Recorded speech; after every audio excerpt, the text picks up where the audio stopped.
We're back, ladies and gentlemen. After a 4-day break, technically 6-7 days, something like that, from your boy OP just feeling absolutely terrible. I'm still not back to 100%, even like within my voice, it isn't all the way back. But I will say it sounds a lot better, and I feel a lot better than I did a few days ago. And I know this video is going to be kind of released weird because technically this is going to be the first video talking about the new crossover, and I haven't even released like the video discussing everything in the crossover.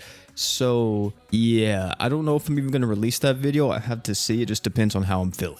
But what I'm going to tell you today is why I think you should not summon on the Shield Hero crossover. So of course you guys been sleeping under a rock or haven't been keeping up with the news, whatever you want to say. Rise the Shield Hero is back on Grand Summoners Global. And with it coming back, we have, of course, everyone returning. That includes Naofumi, Raccoon Girl, Melty, Philo, and also the newest one, which would be Vitoria. All of the previous characters that I just mentioned actually did receive a buff of some kind, which is really nice because, you know, they were kind of older units, so they buffed them up to kind of be more modern day characters. But it wasn't anything like crazy. Don't expect like any wild reworks or anything like that. It was more so just little buffs to, you know, kind of give them some extra oomph so they could compete with all the other current characters in the game. Also, another thing to mention too is that every single one of these characters can now reach luck 120, which is also really nice. But even with that being said, all but one character I would consider kind of just whatever. And if we actually take a quick glimpse at it, you'll quickly see what I'm talking about. So Vitoria, the newest unit, she's like a really bad magic Sistina. Like if you can look at it, like she has an art that just reduces damage and increases everybody's water resistance and also gives everybody a barrier, but there's no arts on this. And her skill is supposed to kind of compensate for that because her skill is actually pretty loaded.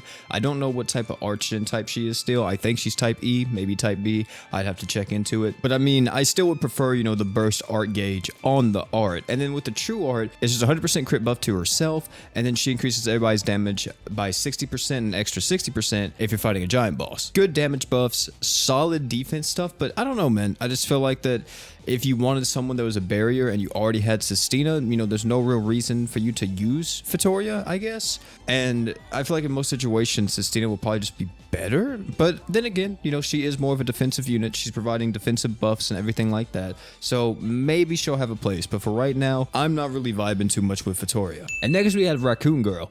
And I'm gonna be honest, Raccoon Girl actually got the short end of the stick in this crossover. I mean, look, let's just be honest here, guys. The only thing that changed with this girl is that she got a modifier increase, and her buffing with her ally max HP thing on her art got buffed to 50%, and her ability got buffed up to 100% instead of 60%. I don't really like Raftalia. I think that she's kind of whack. I think that her entire gimmick is kind of like whatever, because if you don't know what she's trying to do, she wants to be with a taunt tank, aka Naofumi.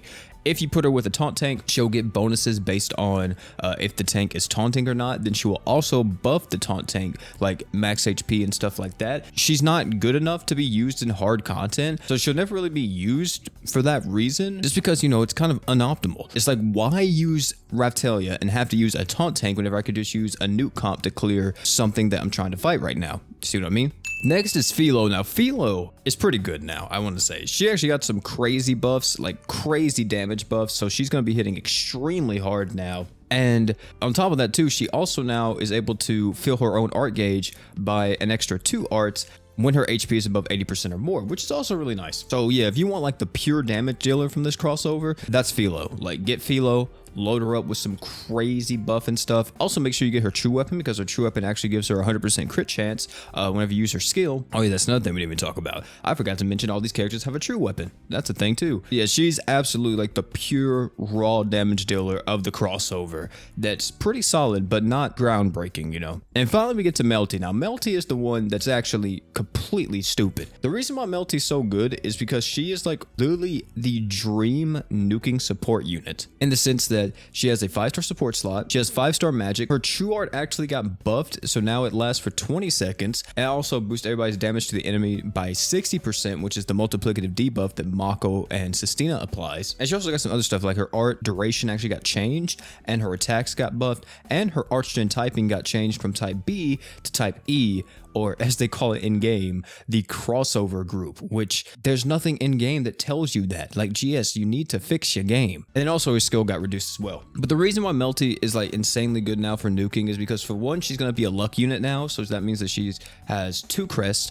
She also has luck 120. and the debuff that she applies to the enemies is quite strong. 60% damage resistance is wild, and especially since she has that 5-star magic, she can lower a lot of resistances just with her being on the team with like an equip, and she's definitely the best unit from this crossover. But this is kind of why I say that you could easily skip this crossover, because none of these characters are quote-unquote necessities. Even Melty herself isn't a necessity. The only time that I would say this crossover banner would be really good for you is if you're just starting out in the game, because there's a lot of stuff here to pick up that could benefit you a lot. Like Vitoria would help you a lot if you're just starting out. Melty would definitely help you a lot. Philo, you know, is a really good attacker just to have. Raftelia is probably the worst to get as a new player, but definitely, you know, picking up Melty or something like that if you're brand new would help you out greatly. And not even talking about just the banner, you could also just go pick up Naofumi, and Naofumi would help you out too. Then you get like Finn or whoever else from the support ticket, and then there you go. Like, you have a pretty solid lineup already. And we haven't even talked about the true weapons on all these characters, ladies and gentlemen, but for the most part, the true weapons don't change too much stuff on them. It's more so just either more damage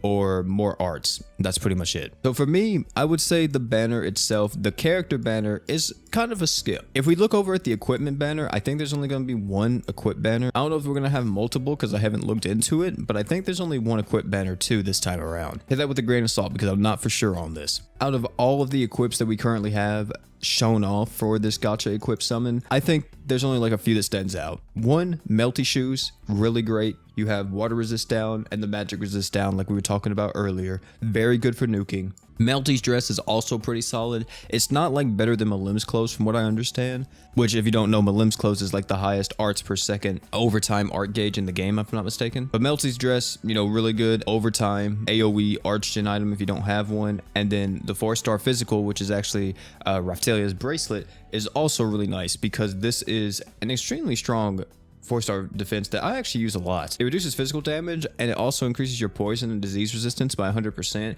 which is more of a niche type of 4-star defense, but it still will come in handy at times. So yeah, that is my recommendation for this crossover, ladies and gentlemen. Summon if you want to, you know, if you're brand new, I actually highly encourage you to summon, but if you're older to the game and playing the game for a while, don't summon. Just wait for the next thing, which I'm almost positive is going to be Dark Haruto or whatever else that'll be happening pretty soon, because we should be getting Awoken Reyes as well within the next 2 or 3 months, hopefully. But that's gonna be it for this one, man. I don't know when I'm gonna be posting another video.